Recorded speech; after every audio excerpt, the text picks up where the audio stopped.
Welcome back, and today I'm going to talk to you through the booking workflows. So when you have, in your brick and mortar store, in your service business, whatever it may be, right?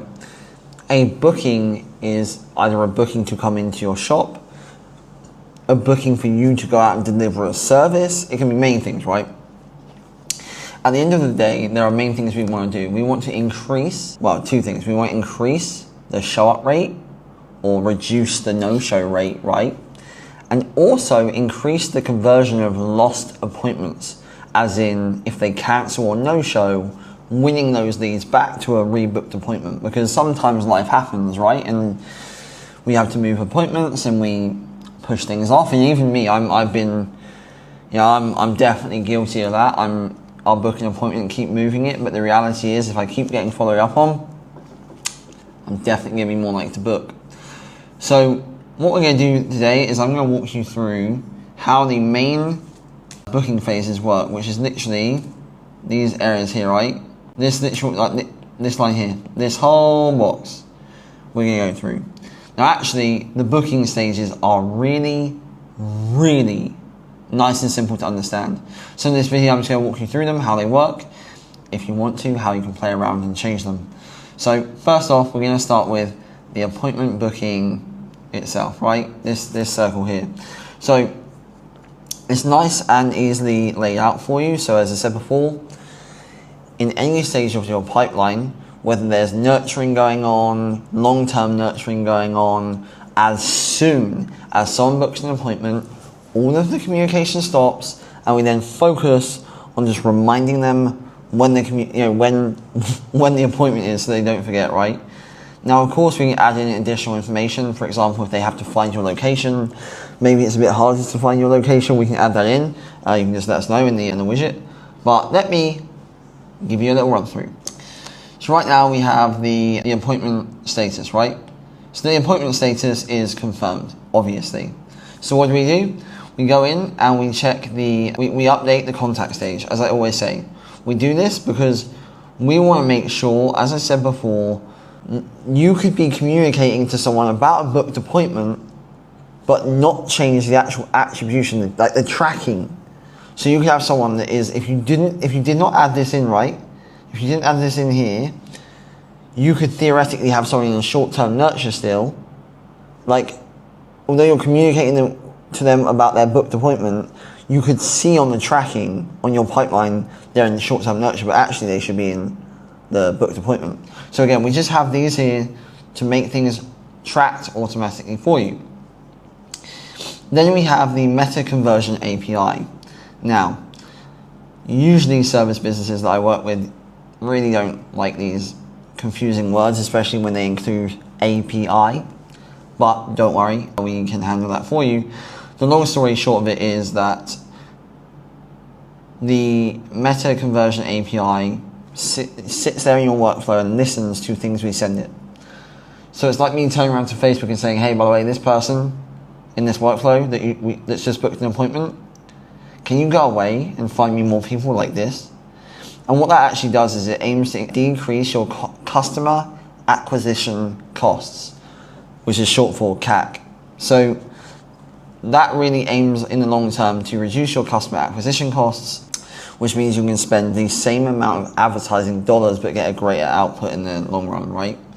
Then we send a notification to yourself in Slack, in email, in SMS. As long as you tell us which way you want it to be sent, we can send it to you. And then we send an SMS and an email as soon as they book, right? Now, what you'll see here is you'll see appointment SMS1 HTML snippet, right? Now, if I go into the second email, we've already done the subject lines and stuff, but all of these snippets, what that means is that when you want to change, and this is really, really important, right? For any of your workflows, not just the appointment booking one, any of your workflows that have a snippet, you do not change them in this area. What you do is, let's say you want to change your SMS or your email on your appointment schedule flow, you would click back, you would go into your marketing folder, you would go into your snippets, you would find the relevant folder, which was appointment confirmation, and you would change it here. So if you want to change the first SMS or the fourth SMS, whatever you want to do, you would go in and you can edit it like so. You can change it, save, and then done. Just really important to know. Now let's just go back to the automations. So we send them an SMS and an email. Then all the job is we're not really waiting for them for anything. We're just reminding. We're just staying on top because people get a lot of emails and texts each day. So we're just reminding them. And so one day before we send another email, and all we're doing is we're giving them their first name, the appointment time that they booked, and the time zone that they booked it in, just to make sure that it's specific to the actual time zone. And we do the same for the email, right? The one thing that we do have in here, and you'll see this, let me just remove these lines for you, is, and again, we can turn this off for you if you want, but usually what we have depends on your service that you're providing.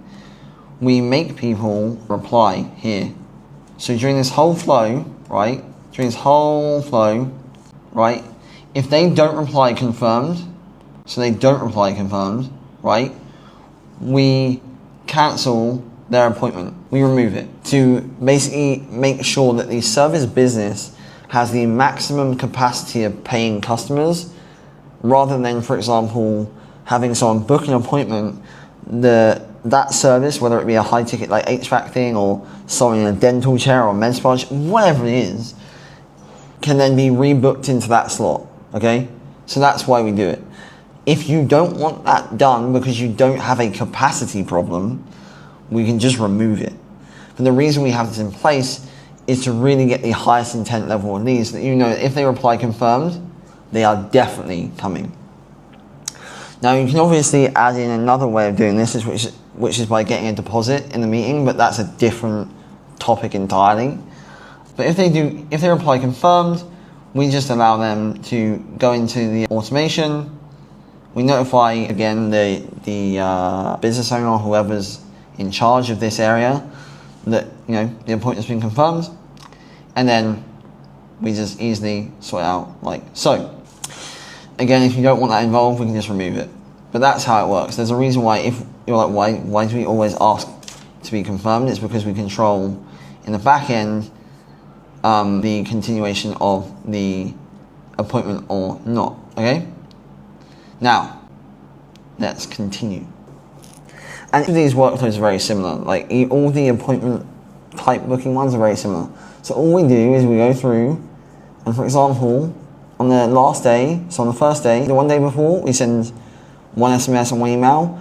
And then on the same day as the appointment, we send one 5 hours before, one 2 hours before, and one 20 minutes before.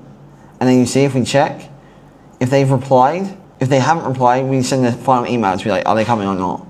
And then if they don't, we cancel it. Otherwise, you see here, we cancel the appointment. If they have replied, we just say, your appointment starts in the next 5 minutes, we'll see you there.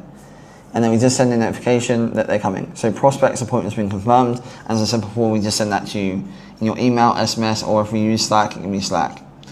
So, simply put, we update the appointment as booked. That we're seeing as the opportunity stage. And then we send a series of SMS and emails consistently until their time of the appointment. If they don't reply confirmed, we cancel them, but we can remove that for you. Now, very similarly, if someone cancels an appointment, whether we've manually cancelled their appointment for them or they cancel their own appointment, usually they cancel their own appointment, we update the stage to make sure it's tracked.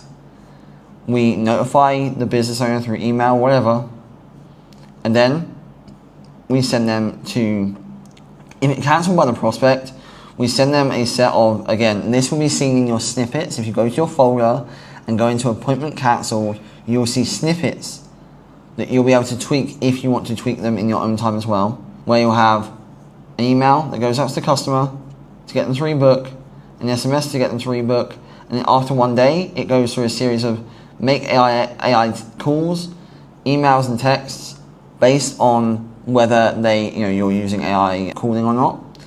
but we send them, similar to how the booking stage works, a set of emails and texts to get them with the aim to rebook. Okay? So super simple. That's how it works. And the same thing goes for the no-show. The only thing that's different with the no-show, which means if they, so for example, let's say someone confirmed, or you tell us to remove the confirm stage, so if they don't confirm, and they don't have to confirm, and then you have someone who's meant to show up, or whatever. I mean, this is more relevant if you have a brick and mortar store where people have to come into your service. If they do not show up, we have a no-show stage. And then similarly, again, because we update the context at each phase, we have a make AI call, SMS and emails throughout, pushing them to rebook, okay? In both the cancellation stage and the no-show stage, if by the end of that time we go through the whole set of emails, SMS or calls, the AI calls, to book them back into your service, if they do not convert back into a booked appointment, we add them to that long-term nurture. And there's more videos on the long-term nurture in our knowledge base, which you can take a look at. But the long-term nurture basically allows a continual closed-loop system to send them emails, texts, and calls. And every single step, by the way, is related to the pipeline context. So if the user has just cancelled an appointment, the context in their profile is updated with regards to the user has just cancelled an appointment. This is different, for example, to a user who has just come in as a new lead. I keep saying this again and again. The AI will understand based on the pipeline where they are in each stage, and I'll show you another video on how we do that, the context. So that's how your no-show works, your cancellation works, and your appointment booking works. If you want to change the messages in here, you simply go into the snippets and change them in that area. If you have any questions, as I said, you can simply just go ahead and hit that widget in the bottom right hand corner, and we'll be more than happy to help you. See you on the next one.